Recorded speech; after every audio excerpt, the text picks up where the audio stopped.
Hello and welcome to Quartzlight, your car brochure channel, and in today's episode it's the 1979 Holden Sunbird.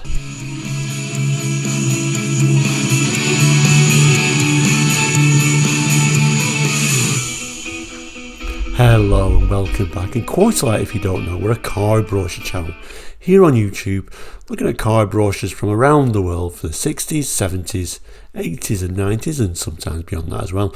So if you're interested in cars, car knowledge, car brochures, please consider subscribing. It is completely free.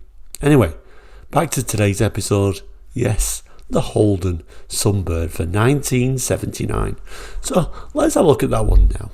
And here is the Sunbird, and yes indeed, we're continuing looking at this 1979 Holden range brochure. And today I thought we'd have a look at the Sunbird.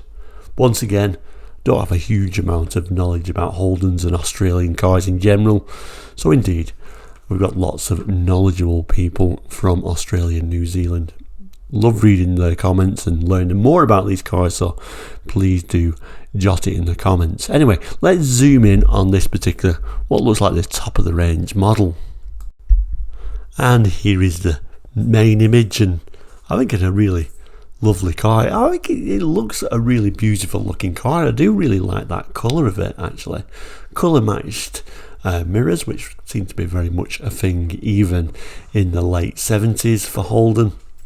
Overall, this is going to be a top of the range though. You look at those fancy wheels, these overriders. Overall, a good looking car, what I think, and certainly when I move the camera down. We also have a look at the interior. Apologise for some of the reflections there. It's quite a shiny brochure, this one. Anyway, you can see on the dash there Sunbird and all those dials, and this particular high-spec SLE model has got this fancy sort of sports wheel. I really like the interior. Very sort of late 70s, early 80s, but I do really like it. Now, from what I've read about the Sunbird, like I say, I have no knowledge really of the Sunbird, so I do appreciate your comments one way or other, whether you hate these cars or love them. Love every comment.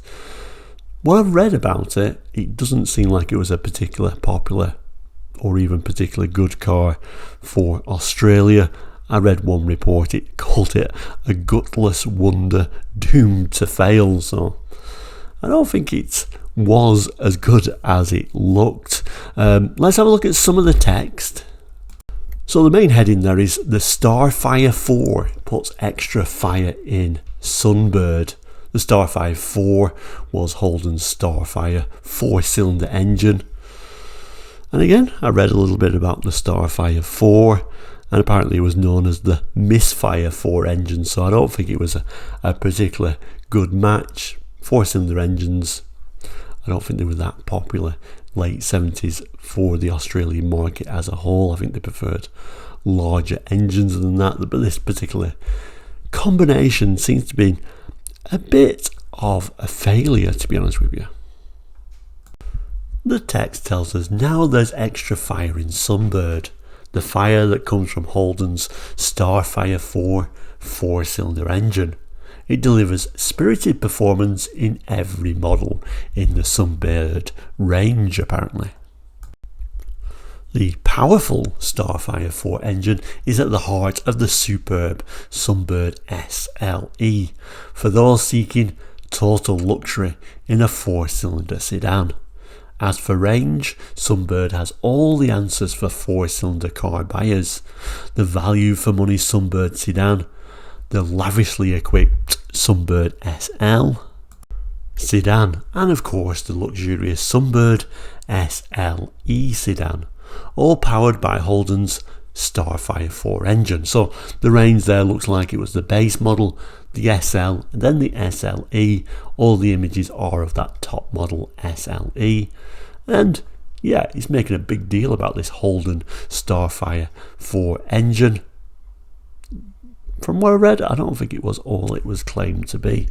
Anyway, it goes on to give that RTS radial tune suspension that Holden was very proud of at the time. Then it goes on to say, all offering the exhilarating drivability of Holden's famous radial tune suspension. One drive and you will understand why we say Sunbird dedicated to the driver in every family. So there we go, the Sunbird. From the images, it looks fantastic, particularly its top of the range trim on the inside and outside. I really like it. But like I said, I don't know much about these cars, and everything I've kind of like read has been very much a negative thing. So yeah, I do appreciate if anyone, particularly anyone who owned one, what the real world situation was, because of course brochures can be very misleading, because obviously they're going to tell you it's the best thing in the world.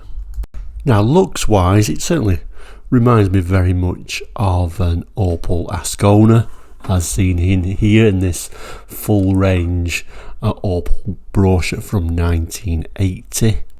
In reality, I don't think there was that much relation actually between the Sunbird and the Ascona, but this is kind of the car that immediately came to mind when I saw the Sunbird. The Sunbird, of course, would have been a bigger car. And then, of course, you start thinking what's larger in the Opel range, and that is, of course, the Record.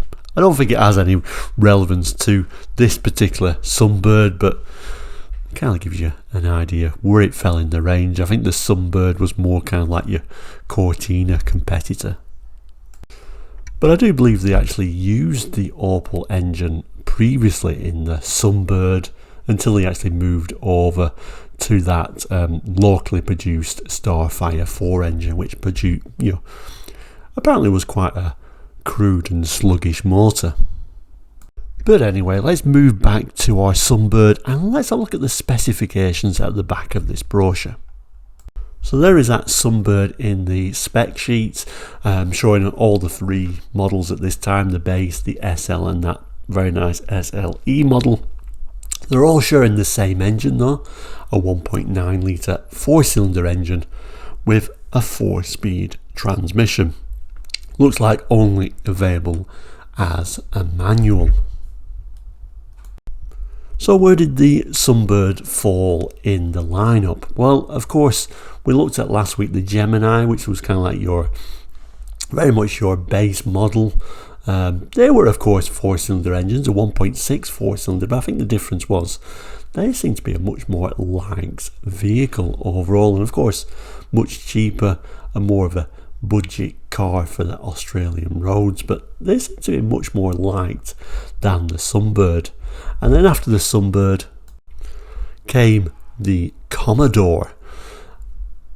Again, another one that we've already looked at in this particular brochure, and they actually came with both 6-cylinder and 8-cylinder engines, and I think maybe that was the key. Gemini, base model, Commodore, more sort of the engines you expect for the Australian market, and then this what appears to be quite an unpopular model, the Sunbird. Moving down the range, they're all 6 and 8-cylinder engines, the Kingswood, the Premier, Statesman, and then of course the sort of utility vehicles, panel vans, pickups, etc. And of course the Sandman, which was the fancy van for the surfer crowd. But overall, certainly the Sunbird is more of your budget end of the market, but maybe there were better budget cars out there. Certainly let me know in the comments what you particularly thought about the 79 Sunbird. So there we go, the Holden Sunbird with that Starfire 4 engine. Don't know much about this car, and particularly even less about that Starfire 4 engine other than what I've actually read. So any real world examples, real world experience, please do jot that in the comments. I would love to learn a bit more about these Holden cars. But for now we'll say thank you so much for watching, and if you're not done already, please do consider subscribing. It is completely free, helps you find the videos you want, particularly if you click that little bell symbol, and of course helps the channel grow and give you better content. As a thank you, I've added a couple of extra boxes there you can click on to watch a few more of our videos, and there's hundreds and hundreds in the back catalogue now. But overall, take care, we'll see you soon, and goodbye.